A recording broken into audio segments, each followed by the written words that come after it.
What's up, Summoners? King Blair here. Today, for Top 5 Tuesday, we're going to be talking about the top 5 units that are one buff away from being meta or being just extremely, super powerful.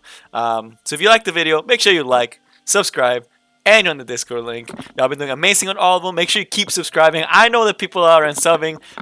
About 50% of y'all watch the video, so make sure you sub for more amazing content. And to make at 2,000 subs, I will be making a more consistent streaming schedule. So y'all seeing, I'm starting to try to get into that. So hopefully, potentially, right now for sure one a week, but most likely two. Maybe today I'll even do a quick stream talking about that. And then on Friday we're gonna have a full stream where we guys can talk, and I'll be showing you guys some pretty awesome stuff.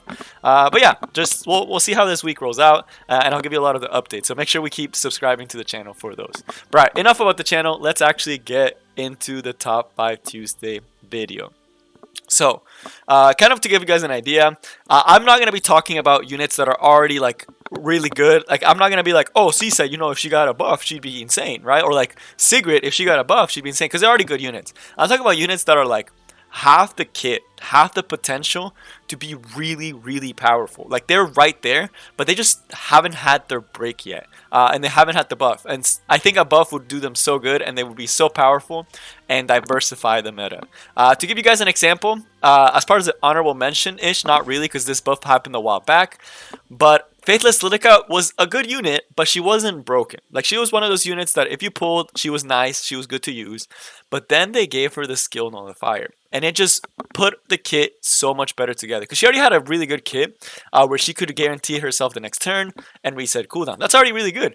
But the skill nullifier pushed her to the next level because she was also able to protect the squishy allies that you were using. And she's one of the premier units for cleave teams. She's so powerful, especially in RTA. But that one small buff is what pushed her from being a good unit that you probably would rather just build Bazaar or Oxlots to being a unit that it's an insane asset to you. So that's kind of the idea behind this list. So first off is going to be the first one. This one is because he's not going to be meta breaking or anything, but it'd be really nice to see him come back. And also I think he has a really good kit. His potential is just amazing, and that is going to be Corvus. So if you guys didn't know this, Corvus used to be insane. For Arena, everyone had him on his defense. He was so annoying. It was back when Bazaar was really strong, I think, and then they nerfed him. So biggest things that I think that should change. So he has this thing where when you hit him, he starts getting stacks, and then when he gets enough of them, fighting spirit, once he gets I believe it's 100 fighting spirit, he basically becomes a beast, right?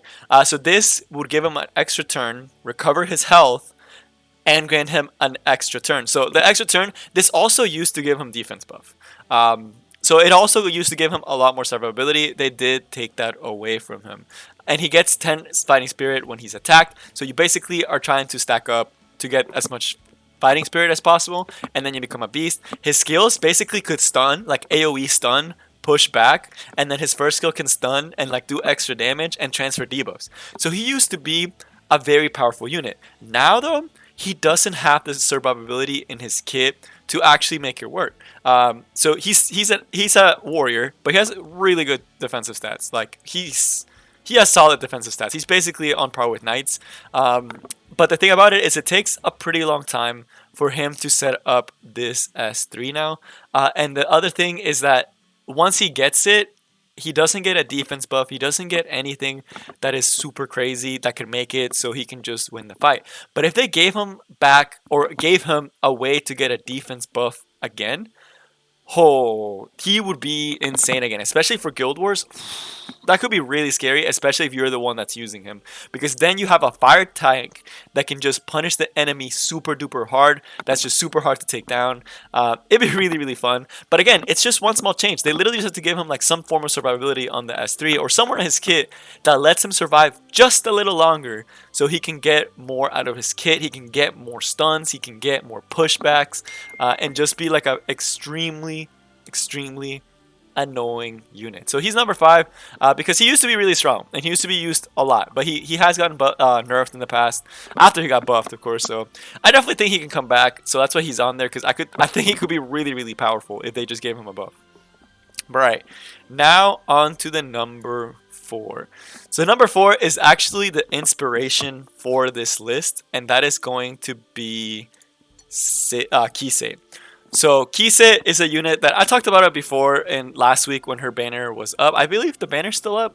I'm not sure. I have to double check, but I believe her banner might still be up. But Kise was one of the units that I always felt has, and I still feel has the potential to be an insane unit. Right now, her S1 is so unique and so powerful in the current meta. You can just kill units. The defense penetration on the S2 is again so good, and the S3 sets up for those two.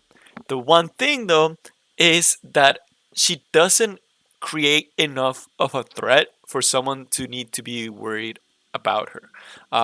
So she's extremely powerful, but she's really squishy, and she only has that barrier to guard her. And there are a lot, and I mean a lot of units that can get past that barrier. So for example, Arbiter Vildred, she doesn't have extension on the S3. So not having extinction does hurt because if you kill an Arbiter Wielder, you are going to survive, but then he's gonna do the Sending Blade and he's gonna apply a debuff. I think what can push her to be like an extremely good attacker and a huge threat is if they gave this skill also grants her immunity. I know it sounds like that might be a lot of buffs, but if she could get a barrier and immunity and stealth, that's crazy. Like that would absolutely make her insane. And it's a good thing.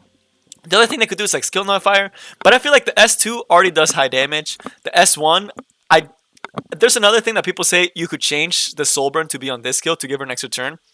That could also work, but then she uses the uniqueness with the S1 and she just becomes another cleaver that just does S3 and then S2. Kind of the opposite from Kise, where Kise is S2 and then, or Judge Kise is S2 then S3, Soulburn to S3. It'd be unique to see Kise do that. That would also make her really good. So changing the Soulburn to this, granting her an extra turn, so that she can actually use her AoE attack earlier on and be able to deal with Arbiter Vildred, which is one of her bigger counters. Also be able to kill Seasides, just be able to kill a lot of high enemy threats.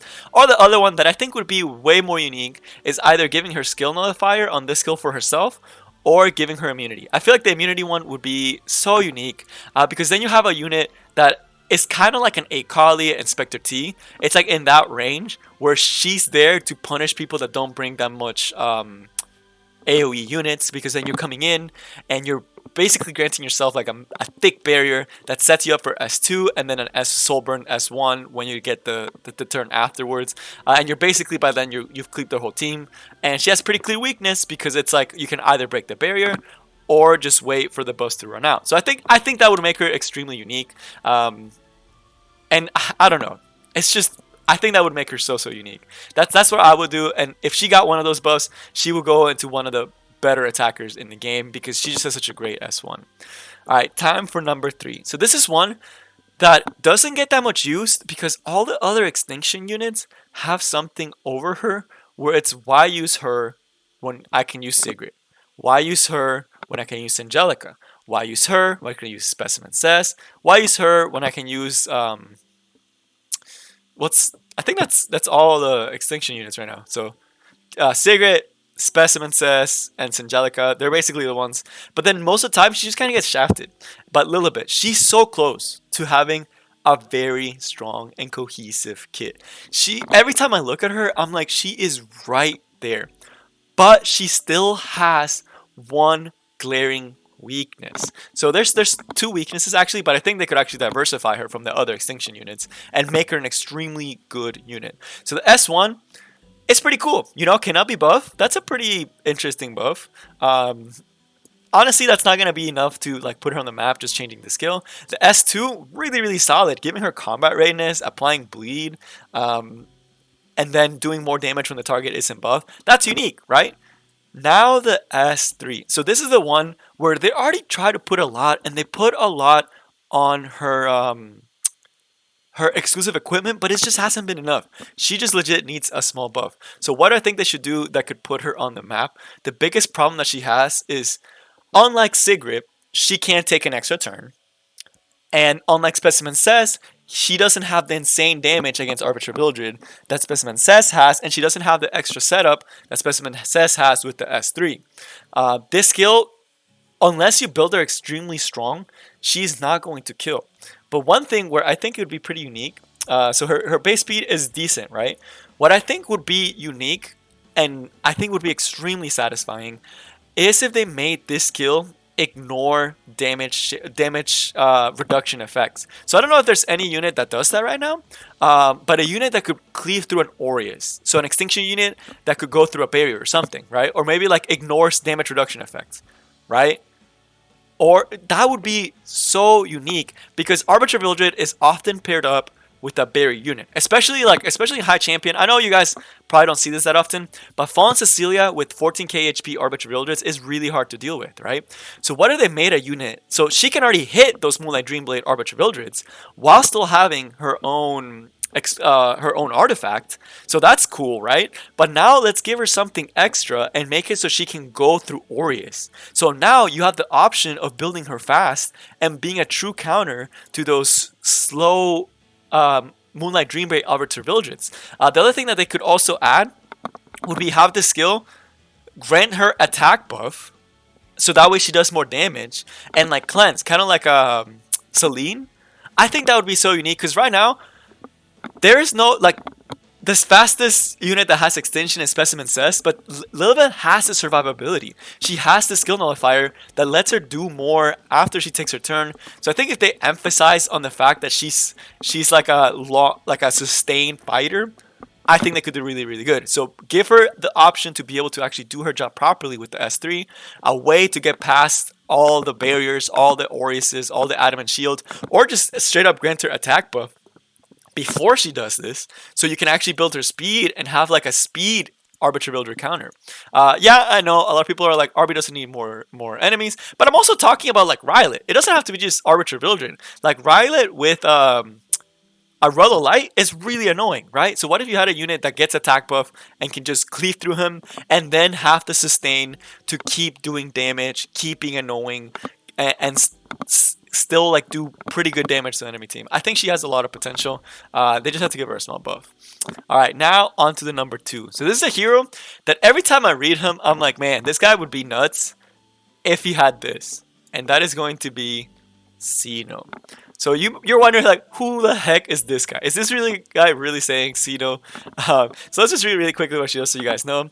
So attacks with thorns and has a chance to stun for 1 turn. So that's kind of annoying, right? This goes up to 35%, so a little bit higher than Dizzy's, right? Only attacks 1 enemy, I'm pretty sure. I'm not sure this attacks 1 or 2, so I'd have to double check that. I always thought it attacked 2 because I know in the Hall of Trials he attacks 2. This, such a unique passive. Defense and effectiveness. And this goes up to, I believe, like 10%. So that's 1, 2, 3. Yeah, 10%. Every single time you're increasing defense, every turn he takes, you're increasing defense. And he has a pretty good defensive stat. Like that's a solid defensive stat. That's some decent HP pool, right? And that's really good speed. And then the ultimate. So this is where I think they should give him the buff. If they had this skill, remove buffs. GG. This guy is nuts. This guy would go from being like a nobody that no one uses him to a really solid option in Arena and RTA. Because right now, you can give him Lila Violin, right? So you can give him Lila Violin to do this, but you're still not getting the silence up if they have immunity. But what if you... It's kind of like Benevolent Roman, where you can apply silence, but now you also have a bleed. But on a fast tanky unit, that sounds insane. That sounds like the counter to Diani Craw teams. And then the other thing, honestly, I think the skill does hit 2 units, but if it doesn't, it should hit 2 units. Make it consistent with the other skills. So then you could have like a hybrid mage, kind of like a Champ C, where he would be like on a counter set, and he could like remove buffs, maybe like 1 buff, and then you could slap on Lela Violin on him, and then also remove 2 buffs. Now, like, I don't know, he has so much potential, and he's one of the few units in this game that has the monster design, that has the evil design. I'm gonna be honest with you, I'm a little disappointed in Epic 7. That's the one thing I gotta say. There's not enough villain characters, and Zeno is one of the villain characters that they have, and they just haven't given him the chance to shine. And a lot of people want units like this, like that look like ugly. You know, they don't want like all husbandus and waifus. They also want like monsters, you know. And this guy fits the bill and would be so fun to play around with him. His kit is so. I would definitely build this guy. If they gave him a small buff to make this like be able to strip buffs, or even if they like just this, honestly, this is all it needs. And then if they could add the 2 attack, that'd be like super nice, but I understand why they'd be kind of broken. But just this removing a buff would be amazing, and I think he has so much potential in that aspect, and would be so unique and such a good addition to the game. And he'd have this defense imprint. Oh, he'd be beautiful. He'd be amazing, and his free to play. So it'd be like a control mage for people that don't have Dizzy, and it could even pair up with Dizzy. I think it'd be so unique. But all right, now onto the number 1. This is a unit that a lot of people want to buff. That I think he's decent right now. But a buff would definitely push him back to being meta, and that is going to be Sezan. So this guy actually did get nerfed, but he's a unit that it kind of got over nerfed. He still functions, but it's still like he gets beat by Fallen Cecilia way too hard. So what does he do? In case you didn't know, so this skill sleeps for 75% chance once it's done. It doesn't trigger a dual attack, but that's like whatever. That's a pretty high chance to sleep, right? And then there's the new Pearl Horizon. So, you know, sleep teams, they're not a thing yet. But he could definitely make it be a thing. Like with Pearl Horizon, with this S1, pretty solid sleep chances, right? The S2, right now, it only removes 1 buff. This skill used to remove 2 buffs. And I think if they gave him back the 2 buff removal, he would be a really strong unit, but there's definitely counters to him now. So it's actually okay for them to do that. Because this is actually the biggest thing that people like him for. If they gave him that, you actually have someone that can actually apply sleep, which I think is so unique, right? Because now you have someone that can do AoE sleep and set up into and strip, right? So you can set up into your Pearl Horizon, do an S3 with Pearl Horizon, kill a target, and then set up the next. Like, I think you would open up a lot more team building. And right now, tank teams are really big. Tank teams are extremely annoying in RTA. I don't know if you guys have been seeing tournaments, but RTA matches are just tank matches. It's a lot of like Deanne Craw, Lilias, Roz, Rullo Light, Seasides, Arbiter Vildred. Like, it's just all very like defensive playstyle. And I think he would open it up to be more aggressive playstyle. Because now, if you're taking a slow team, this guy will lock you down for life. Because this AoE sleep can also strip, so they don't have a chance to set up. And then you can just keep stunning their priority target with this first skill and just completely control the game. And I think that would completely change the meta. It would make so many different teams more exciting. I think it would be strong, but I think he's able to come back. The other thing that they can do, but I don't think it would be enough, would be to buff this 3rd skill. But right now he functions, but just not to the level that I think he should be at. But he's right there. If they gave him back those 2 buffs instead of just 1, oh man, this guy would come back hard. But that is all I have for you guys today. I hope you enjoyed. All those units are right now are not the best, so don't go out and build them. They're okay. Definitely see if you actually need them. They're good in their respective aspects, but they just don't have the pizzazz, and it's a lot of resources to make them to a level that other units are. But I think it'd be really unique. So that is all I have for you guys today. I hope you all enjoyed, and I'll see you all next time. Peace.